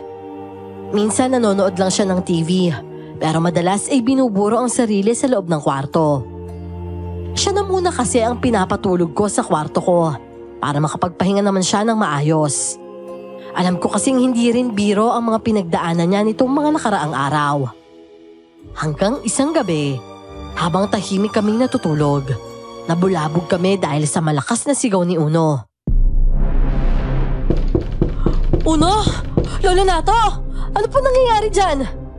Ate, may nakita ko kanina ng hugis ng tao. Tapos may malaki siyang bakbak. At isang nakakasindak na hagikik at tawa ang narinig namin mula sa labas ng bahay. Maya-maya pa, tila ba may dumapong mabigat na bagay sa bubungan at nagsimula yung kaskasi ng yero. Napatakip na lang ng tenga si Tisay at Uno dahil sa nakakangilong tunog na yon. Punyemas na yan. Talagang hindi tayo titigilan ng mga aswang na to Talagang hindi ko kayo titigilan dahil sa mga atraso niya sa pamilya ko! Atraso! Naibang ka na yata! Wala kaming ginagawa sa pamilya mo! At saka sino ka ba Bakit hindi ka magpakilala na magkaalaman na? Para ano? Para masukol niyo ako? At sinong niloko niyo? Gaganti ako ng hindi nagpapakilala! Ipaghihiganti ko ang pamilya ko na kinanti ninyo! Hindi kaya yung mga aswang na pinatay natin yung sinasabi niya? Siguro nga. Hoy aswang! Hindi kami basta-basta pumapatay na inosente. Pero aswang oo! Kaya ako yung tinutukoy mo imana ng galat anduduno. Kilala na kita! Mapapatay muna kita bago mo ako makilala! Lumabas ka dyan! Ilabas mo pati si Tisay! Ate, kakaiba yung pakiramdam ko sa aswang na yan. Oo, at hindi biro yung lakas niya. Lo, nararamdaman niyo pa rin yun? Kahit hindi na kayo manunugis ng aswang? Habay siyempre, yung lakas ng pakiramdam namin manunugis, nandyan pa rin yan. Hindi mawawala yan. Ano? Lalabas ba kayo dyan o gigibain ko tong bahay nyo? Labas! Ang tapang mo Gusto mo talagang mamatay kagad? Pues pagbibigyan kita! Tisay, saan ka pupunta? Haharapin ko yung walang niyang aswang na yon. Kumawala si Tisay mula sa pagkakahawak ko sa braso niya. Saka lumabas dala ang isang buntot pagi at punyal na isinuksok na naman sa tigiliran niya. Nagkatinginan pa kami ni Lolo noon bago kami nagpasyang sundan si Tisay sa labas. Dalayin mo ang itak, Arnel. Ikaw naman, Uno. Dito ka lang. Po, pero... Makinig ka na lang. Delikado kung sasama ka pa sa amin. Gayon ikaw rin yung may sabi na kakaiba yung aswang na yon. Walang iya kang aswang ka! Anong sinabi mo sa akin? Sabihin na lang nating binibigyan kita ng pabor. Mamamatay ka sa pamamagitan ng sakit na ibinigay ko sa'yo. Hindi ba't mas mabuti na yon? Kesa naman ako mismo ang pumatay sa'yo. Ngayon, mararanasan mo ang sakit na nararamdaman ko dahil sa pagpatay mo sa mga mahal ko sa buhay. Ternalo, baka kailangan ng tulong ni Tisay. Hoy! Saan ka pupunta? Bumalik ka dito, hoy! Hoy, aswang! Hindi pa tayo tapos! Bumalik ka dito! Oh, bakit umalis yun? Tumakas! Teka, Tisay? Ano nangyari sa balat mo? Namumula tapos natutubig Abay, oo nga no. Tira nga sa loob at na makita ko na mabuti. Siya po ang may gawa sa akin ni Tolo. Nagulat na nga lang po ako nang bigla siyang may isabi sa akin. Hindi ko alam kung ano yun pero ramdam ko po yung hapdi sa balat ko nang tumama yung mga yun sa akin. Parang buhangin na kasing talim ng asin. Niyakad nga namin ni Lolo si Tisay papunta sa loob ng bahay. Doon ay mas lalo nga naming nakita ang kalagayan ni Tisay. Ang maputi at makinis siyang balat. Namumula na noon at tinubuan ng mga parang mga bulutong tubig. Hala ate, na paano yung balat mo? Walang yung mangkukulam na yun. Sigurado ako siya rin ang nagbibigay ng sakit dito sa baryo para mamatay sila kaagad. At sigurado akong ang andodono ang tinutukoy niya kamag-anak niya. Walang iya. Oo nga no. Ngayon ko lang napagtantuan lahat. Na baka kaya nagkakasakit ang mga kababaryo namin. Ay dahil nagbibigay ng sakit ang mga ito. Para kapag namatay may makakain ng anduduno. Yun nga po mismo, Lolo. Mas lalo pa kaming nabahala no nang bigla na lang lumubha ang sakit ng iba naming mga kababaryo. Pero pagkalipas ng ilang araw, naging maayos naman daw ang pakiramdam nila. Maging sila nga rin ay nagtataka kung paano yun nangyari. Gayong kumain lang naman daw sila ng lugaw na lako ni Lola Letty.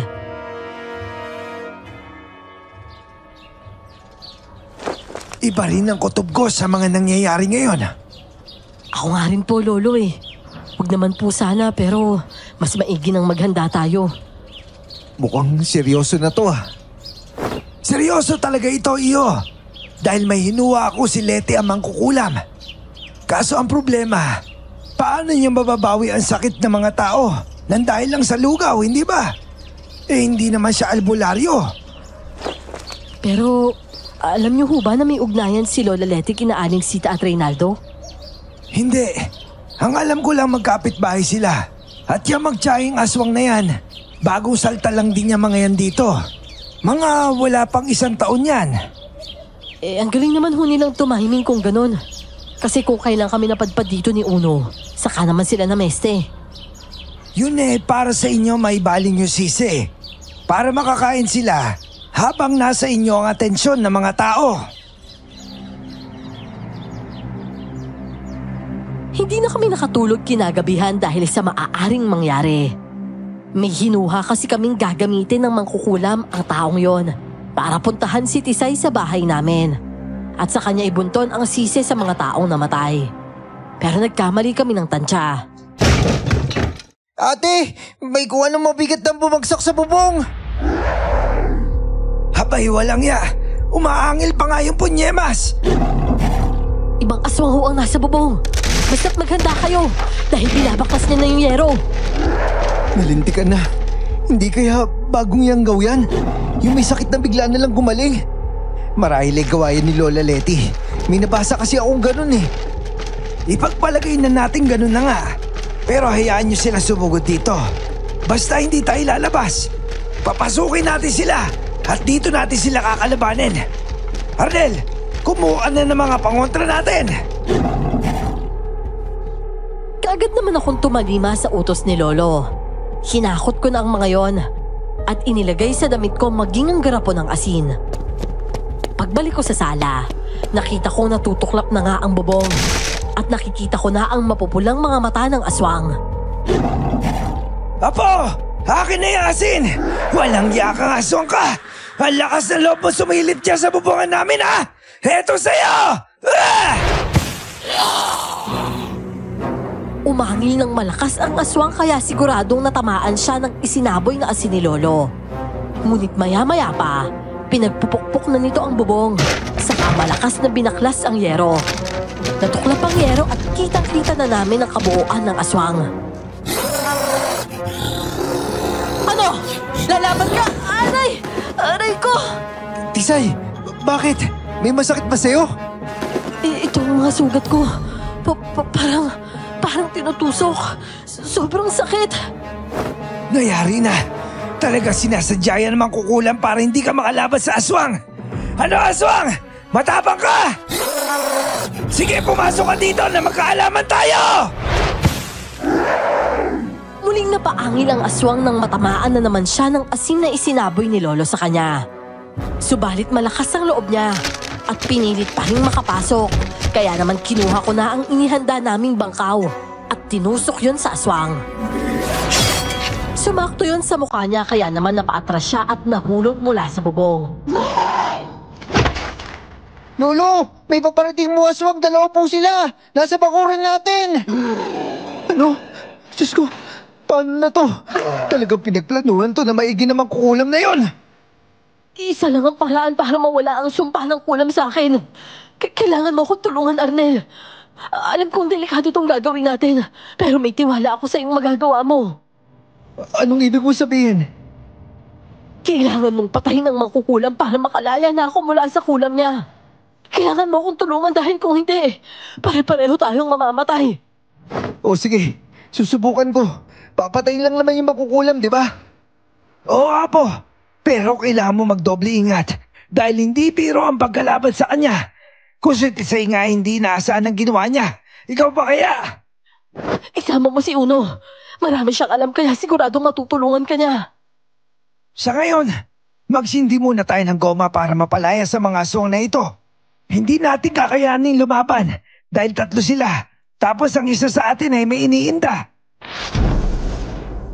Nagsindi nga kami ni Lolo Nato ng goma noon. At ilang sandali pa, umalis na rin ang mga aswang. Saka naman kami umalis ni Uno para sumugod sa bahay ng makukulam na si Lola Letty. May dala pa nga kaming baon ng nyug noon. At may lamang kamangyan para hindi kami malapitan ng mga aswang. Kuya, kailangan po natin magmadali. Dahil baka ibang tao yung punterihin ng mga bagong yanggaw na yon. Duda ako dyan. Alam kong tayo talaga yung punterihan ng mga aswang na yon. At dahil isang mangkukulam si Aling Letty, alam kong kayang-kaya niya pasunurin yung mga aswang na yon. Oh, yan na yung bahay ng mangkukulam. Bakit talaga sa kanya yung maging makukulam, kuya? Ang layo po ng bahay niya sa iba eh. Tapos nasa masukal na bahagi ng baryo. Hindi ba naghihinala yung mga tao sa kanya? Eh baka kasi nasa inyo ni Tisay yung atensyon ng mga tao eh. O teka lang ha, dahan-dahan lang tayo. Aswang din niya mangkukulam kaya malakas ang pakiramdam niyan. Basta gawin mo kung anong plano natin. Opo, kuya. Maingat ang mga hakbang na tumungo ako sa gilid ng bahay, kung saan naroon ang bintana. Nakasara yon, pero may siwang at may liwanag ng apoy na nanggagaling sa loob. Marahil ay gasera o di kaya'y kandila lang ang gamit ng matanda.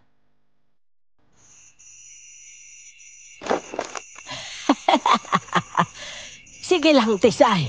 Indahin mo lang ang sakit.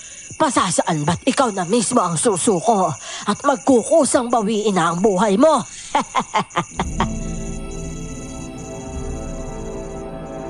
May manikang hawak ang mangkukulam at noon ay itinutusok niya ito sa iba't ibang bahagi. Maya-maya pa, isinalang niya naman ito sa apoy ng kandilang itim. Nangitim ang hitang bahagi ng manika at saka naman siya tumawa na para bang nababaliw. Walang yakang matanda ka. Wala ka talagang konsensya.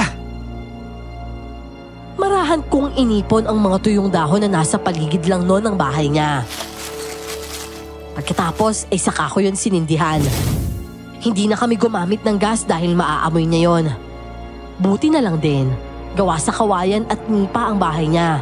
Kaya sigurado akong mabilis lang yung matutupok. Teka! Ano yung amoy na yon? Lentik na! Sinong nagsusunog sa paligid ng bahay ko? Humanda kayo sa akin kapag nahuli ko kayo! Kaagad kong binalikan si Uno noon nang makitang nagpalit anyo na ang matanda. Mas lalo pang bumuhaghag ang buhok nito at ang balat niyang kulubot ay naging itim. Lumabas din ang pakpak niya at ang matutulis na mga kuko. Uno, nagbabago na siya na anyo. At anumang oras, lalabas na siya dito. Ngayon, kailangan mo sunugin yung bahay niya. Itumba mo yung kandila tapos ako nang bahala sa kanya. Opo, sige po, kuya. Kaagad namang tumakbo si Uno at kumubli sa gilid ng bahay. Nang makalabas na ang matandang aswang, pasimple naman akong sumenya sa kanya. Kaya naman nakapasok siya habang nasa akin ang atensyon ng aswang.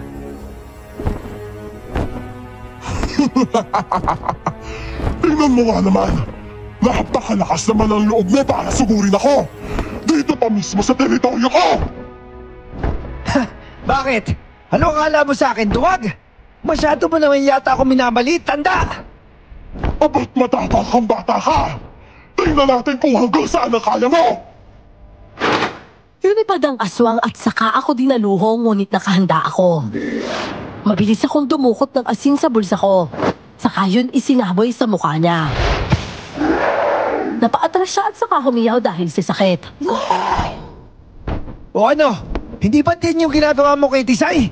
Pero ako, hindi lang sakit ang ibibigay ko sa'yo, matanda ka. Papatayin kita! Kinuha ko ang buntot pagi na nakasuksok sa likod ng pantalon ko at saka ko siya sinugod. Ibinasiwas ko ang buntot pagi. Ngunit kahit pa iniinda niya ang sakit ng mukha dahil sa isinaboy kong asin, kaagad din siyang nakaiwas. Hindi niya napansin ang apoy na nagsisimulang lumaki sa bahay niya. Kaya mas inabala ko pa siya lalo para malihis ang atensyon niya sa akin. Ibang klase ka rin tanda, no? Maliksi ka pa rin kumilos. Dahil ito ang bentahe kapag aswang ka. May lakas ka higit sa normal. Kaya kuha ko sa'yo. Magpayanggaw ka na rin sa akin. Nang maranasan mo rin maging malakas kagaya ko. Bilib ako sa lakas mo, oo. Pero hindi ko na naisip maging isang katulad mo. Dahil wala kang kasisama. Etong bagay sa'yo, inayubak ka! Walang yakang bata ka. Ang mukha ko. Ang inat. Ha! Nasusunog pala yung balat mo kapag natatamaan ng buntot pagi. Pwes, ito pa! Tanggapin mo! Sunod-sunod ang ginawa kong pag-atake sa kanya. Kaya naman kalaunan ay nahirapan na rin siya umiwas. Hanggang sa lumabas na si Uno sa bahay ng matanda at may dala itong kutsilyo. Walang kaalam-alam ang matanda na papasugod na ang bata. Kaya naman nagawa ni Unong maitarak ang kutsilyo sa likod ng aswang. Walang hiya ka. Ba? Hindi mo ako nakita, no? Matanda ka na po kasi. Malabo na yung mga mata mo. Tama si Uno, Aling Leti. Kaya kailangan mo na magpahinga.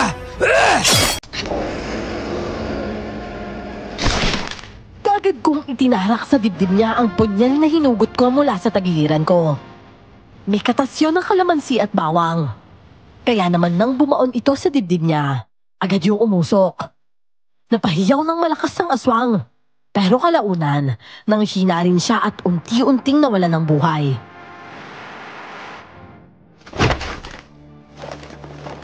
Oh, kuya, ano po nangyayari sa inyo? May masakit po ba sa inyo? Nanginginig ka po, oh. Salamat. Salamat at nagawa ko. Uno, nagawa natin. Nailigtas ko si Tisay mula sa sumpa ng kulam. Inalalayan lang ako noon ni Uno pa uwi. Talagang nanginig kasi ako noon. Dahil noon ko lang naramdaman ang labis na kaba at takot. Pag uwi ay naroon pa rin ang mga sugat ni Tisay. Pero hindi niya na iniinda ang sakit noon. Nagawa rin nila ni Lolo na mapatay ang 3 bagong yanggaw na bumalik nang makaalis na kami ni Uno. Sabi ko naman sa'yo, Arnel, magagawa niyo yun eh. Pero, grabe talaga yung takot ko nung natapos na. Nanginginig yung buong kalamnan ko eh. Tapos nilalambot pa yung tuhod ko.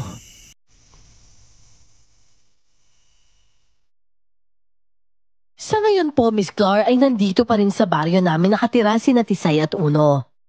Pareho kaming wala pang asawa. Hindi pa raw kasi siya handa.